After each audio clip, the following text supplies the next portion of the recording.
السلام علیکم، کیا حالت تمام ویورز کا؟ ٹھیک ہے، میں آپ کا دوست کوکنگ ود پیر زادی چینل کی طرف سے آپ کی خدمت میں حاضر ہوں۔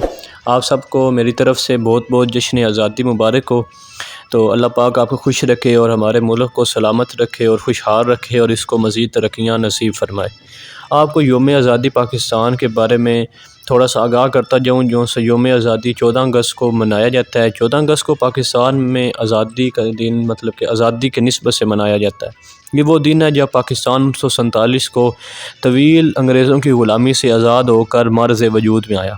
14 اگست کا دن ملک بھر میں سرکاری سطح پر قومی تہوار کے طور پر بڑے دھوم دھام سے مناتے ہیں، کیونکہ ہمیں اس کی آزادی کی قدر و قیمت کا اندازہ ہے۔ آزادی جو سی ہے وہ ایک بہت بڑی نعمت ہے، اس سے بڑھ کر دنیا میں کوئی چیز نہیں۔ آزادی کا دن منانا ہم سب پر لازم ہے، صرف مسلمان ہی نہیں بلکہ غیر مسلم بھی یوم آزادی پاکستان میں جوش و خروش اور جذبے سے مناتے ہیں، کیونکہ یہ پاکستان قائد اعظم محمد علی جناح کا پاکستان ہے، یہ علامہ اقبال کا پاکستان ہے، یہ سر سید کا پاکستان ہے، کیونکہ ان لوگوں نے پاکستان کے بننے میں بہت زیادہ قربانیاں پیش کیں۔ جب تمام مذاہب کے ماننے والوں کو مکمل آزادی حاصل ہے، یہ وہ ملک ہے جس کے اندر ہر ایک مذہب کو آزادی حاصل ہے، وہ اپنا اپنی عبادات میں بالکل آزاد ہیں، اپنی عبادات بالکل وہ کر سکتے ہیں، اپنے مندر جا سکتے ہیں، اپنے چرچ جا سکتے ہیں، اور مسلمان جو ان سے ہیں وہ اپنی مسجدوں میں بالکل آزاد طور پر جا سکتے ہیں۔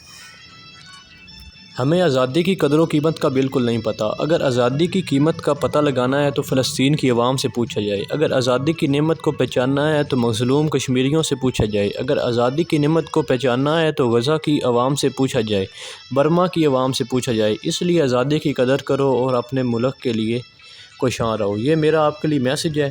اور یہ بھی آپ کو بتاؤں گا کہ آزادی کا جشن مناتے ہوئے ہمیں عہد بھی کرنا چاہیے کہ پاکستان کی ترقی کے لیے ہر ممکن کوشش کریں گے، وطن عزیز کی سالمیت پر کبھی آنچ نہیں آنے دیں گے، اور وقت پر پاک فوج، پولیس اور قانون کے نافذ کرنے والے اداروں کے شانہ بشانہ بھی کھڑے ہوں گے، جو کہ دہشت گردوں کے خلاف جو ان سے ہمارے اپنے سر جو ان سے ہیں وہ وقف کر رہے ہیں۔ ٹھیک ہے، تو میرا آپ کو یہی پیغام ہے کہ ہم وعدہ کریں ایک دوسرے کے ساتھ کہ ہم اپنے ملک کے لیے کسی بھی قربانی کو دینے کے لیے دریغ نہیں کریں گے، اور اس کی فلاح و بہبود کے لیے دن رات کام کریں گے، اور اس مقام تک لے جائیں گے کہ جو علامہ اقبال کا خواب تھا اور جو انہوں نے خواب میں سوچا تھا۔ تو اس پر شعر کے ساتھ آپ سے اجازت چاہوں گا کہ خدا کرے میری عرض پاک پر اترے وہ فصل گل جسے اندیشہ زوال نہ ہو۔ آپ کی محبتوں کا بہت بہت شکریہ، اور ساتھ میں اینڈ پہ آپ کو یہ کہنا چاہوں گا کہ یہ ہمارا چینل ہے، اس کو آپ سبسکرائب کریں، لائک کریں، اور اس کو زیادہ سے زیادہ شیئر کریں۔ اس کے اندر آپ کو ہر قسم کی ریسپیز اور ہر قسم کی نئی آنے والی ریسپیز جو ہے وہ آپ کو دیکھنے کے لیے ملیں گی، اور آپ اس سے بہت زیادہ لطف اندوز ہوں گے۔ آپ کی محبتوں کا بہت بہت شکریہ۔ اللہ حافظ۔